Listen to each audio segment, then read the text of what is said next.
Like most of the Western world, I've fluctuated between overweight and healthy weight. I've been fat enough to fear summer, where hot weather requires more revealing clothes. I know the feeling of going shopping for something summery and leaving the changing rooms in despair, my head hung like Charlie Brown's, grateful for the fact that, as Billy Connolly said, Scotland only has 2 seasons, winter and June. Understandably, some people turn to commercial weight loss programs like Slimming World or Weight Watchers for help, but there is no evidence that these programs work long term for anyone but a small proportion of those who start them. Whose fault is that? The weight loss companies or the dieters? Some say the real bad guys are giant food companies like Unilever, Nestle and Heinz, pushing processed food high in sugar, refined grains and vegetable oils, and that defending us from them is a plucky band of commercial weight loss companies, championing the underdog to lose weight, such as SlimFast, American weight loss program Jenny Craig, or Weight Watchers. I want to think the best of people, but SlimFast is owned by Unilever. Jenny Craig was recently sold to a private equity firm by Nestle, and Weight Watchers was recently sold to an equity firm by Heinz. The same companies that sell us the food that make us overweight have profited from the programs that they tell us will make us slim. It's like if Coca-Cola owned a toothbrush company, or Alcoholics Anonymous owned a chain of Irish pubs. It's good business, but a cynical conflict of interest. Anyone like me who's tried to lose weight has been urged to just enjoy everything in moderation. I used to smoke 40 cigarettes a day. If my doctor suggested I enjoy cigarettes in moderation, I would be back smoking 2 packs faster than you could say, "Have you got a light, mate?" If you tell a heroin addict they should probably cut down on all the heroin, enjoy it in moderation, they're unlikely to stop what they're doing, a look of hopeful realisation across their face, and thank you for pointing out what they'd never thought of before.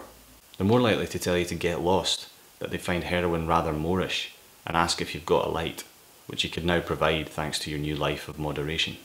Slimming World allows junk food to be eaten and called a sin, an open acknowledgement that these foods are bad, but at the same time puts an unrealistic expectation on the dieter to resist binge eating these items long term without completely giving them up.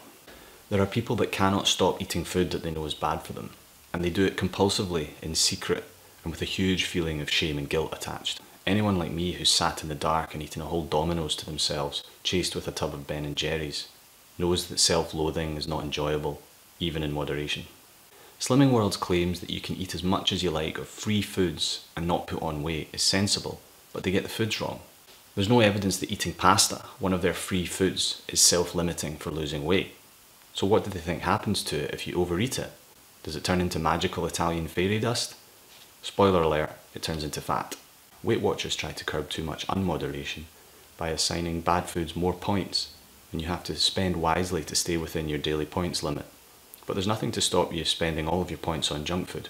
Moderation through portion control is a new concept designed to blame the individual, because eating refined grains, vegetable oils and sugar in moderation just isn't possible for most people. Ironically, commercial weight loss companies won't show us their full figures. Even the numbers they do release make for poor reading. Slimming World says that only about 10% of their members are attending meetings for free because they're within 3 pounds of their goal weight. 5 years after reaching their goal weight, only 16% of Weight Watchers members were able to stay at that weight.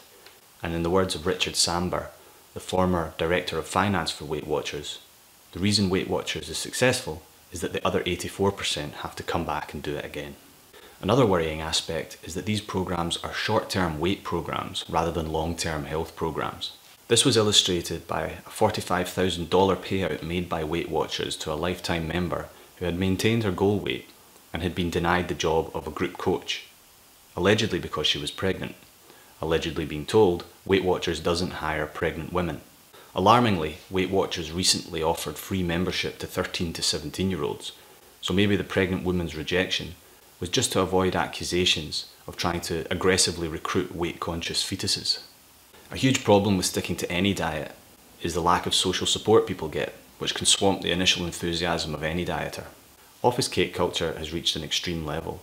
It always seems to be someone's birthday, or a sugar-based public holiday is coming up, or someone's sister's baby's dolly got baptised, and if you don't join in by eating the cake, you're seen as a killjoy. This happens across the board to people on various diets. This is one thing that commercial diet programs get right. By creating a meeting place where support is given, you're much more likely to stick to your aims. This is true of Weight Watchers or a book group. But where they get it wrong is weighing people at the meetings, which is like holding an exam at book group. Nobody should care if Janice only skimmed Pride and Prejudice.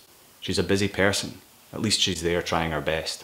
We shouldn't be weighing people in public to encourage their good health. It's grotesque. People are being gaslighted by these companies, advertised on both sides to either eat the junk food or cut it out and starve themselves.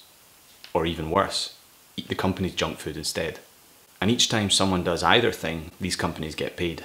What you end up with is even more unhappy, overweight people, mainly women, seduced by the promises of the weight loss companies, who are like a culinary Casanova, telling you everything you want to hear until you give in, then leaving you in the morning, now even more worried that you look pregnant.